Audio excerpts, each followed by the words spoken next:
Bon, ça je garde, c'est joli. Ça, oh non, ça je jette. Hein. Et ça, bah je pense que je vais le jeter. C'est plus métable. Eh bonjour. Bon, bien sûr, vous inquiétez pas, je vais pas jeter ça à la poubelle. Je vais jeter ça dans une borne, le relais. Vous savez, ces bornes qu'on trouve un petit peu partout en ville et où on peut déposer ses vêtements pour leur donner une seconde vie. En particulier, les jeans qui peuvent devenir de l'isolant. Alors aujourd'hui, on va aller voir comment ça se passe. Voilà, nous sommes à l'usine de Bruay-la-Bussière, dans le Pas-de-Calais, et je vais voir si mon jean est ici. Et oui. Donc ça, c'est le jean que j'ai mis dans la borne de recyclage. Et vous voyez, comme il est complètement troué, il n'est plus du tout portable, il ne va pas pouvoir être revendu d'occasion. Donc il va devenir de l'isolant. Et on va voir comment ça se passe tout de suite dans l'usine. Alors sur le site de Bruay-la-Bussière, on trie 60 tonnes jour à peu près. Voilà, donc l'original, ce qui est directement amené au centre de tri, est collecté par les bornes du relais. Et on en a à peu près 22 000 en France. Le fait de donner au relais, vous créez de l'emploi, puisque c'est un don qui est solidaire, puisque le but premier du relais, c'est la création d'emplois. Et la deuxième chose, effectivement, il y aura une connotation économie circulaire, recyclage, puisqu'on va traiter les vêtements et leur donner une seconde vie. Alors dans un premier temps, on a une équipe qui va craquer les sacs, pour alimenter la chaîne uniquement avec du textile et donc du textile sec. Tout ce qui est hors textile, les chaussures, les sacs à main, les jouets, les bibelots, etc. Ça va être traité dans un autre atelier. Ça va passer sur la chaîne de tri. Et voilà, chaque personnel sur chaîne a une charge de travail, un type de textile à récupérer, un type de matière, la récupération de la crème, ce qui va alimenter nos magasins dingue-fringue. Et aussi, nous avons développé Métis, notre isolant thermique et acoustique, qui est fait à partir de coton recyclé. Donc on donne une seconde vie à des produits comme le jean, les velours en mauvais état, redeviendront matière première pour notre isolant.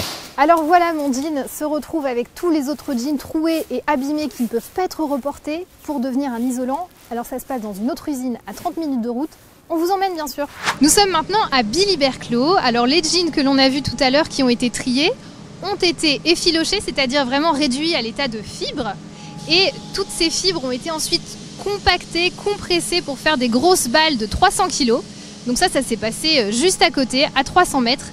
Et on se retrouve ici à l'usine Le Relais Métis, où on retrouve Stéphane Bailly. Bonjour. Bonjour. Donc vous, quel est votre rôle dans cette usine? Moi je suis référent technique national. Donc mon rôle c'est d'implanter les produits dans les bâtiments. Super, donc là on va voir vraiment les dernières étapes pour arriver à l'isolant. Il y a encore des choses à faire. Donc quand vous recevez la fibre, vous, qu'est-ce que vous en faites?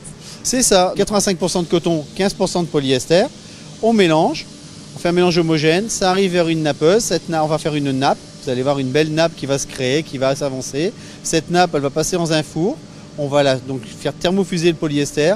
Les fibres de coton vont tenir entre eux.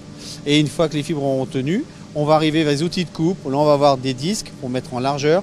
Et nous allons avoir un couteau de coupe, une guillotine pour mettre sur les longueurs. Et en finale, on termine par un emballage. Et donc là, on a vraiment l'isolant prêt à poser. Donc on a vu que par rapport au jean, nous on est parti du coton, on a dû rajouter un matériau issu du pétrole, le polyester. Mais ça c'est indispensable, c'est ce que vous m'expliquiez, pour réussir à avoir quelque chose qui tient en fait. Si on veut une cohésion des fibres dans la durée, c'est ça qui est important, parce qu'on a un isolant comme qui va avoir une durée de vie de 50 ans. Si je veux que ça puisse tenir 50 ans, il faut que le liant qui tient les fibres dure ces 50 ans.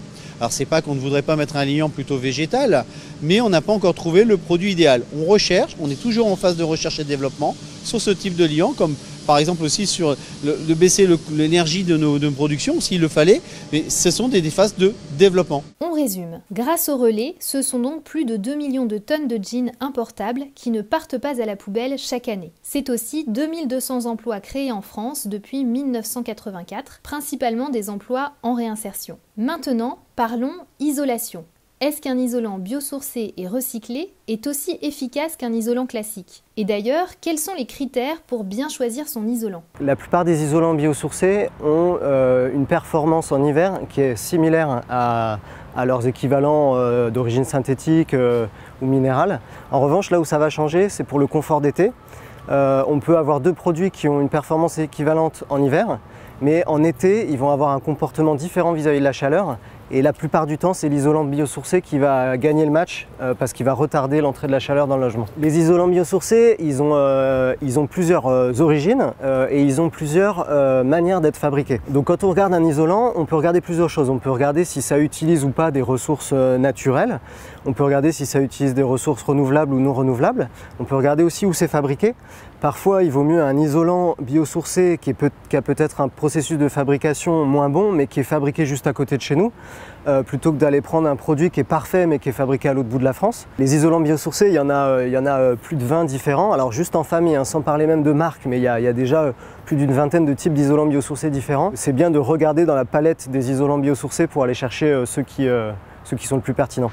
On se retrouve en bout de chaîne en magasin. Alors ici nous sommes dans la cour des matériaux de Castorama Les Ulisses et mon jean se trouve dans l'un de ces gros paquets. Alors regardez, une dernière chose, voici à quoi ça ressemble une fois que l'isolant est posé. Vous savez maintenant ce qu'il vous reste à faire, ne jetez plus vos vieux jeans à la poubelle et on se retrouve bientôt pour de nouveaux conseils pour une maison plus écolo.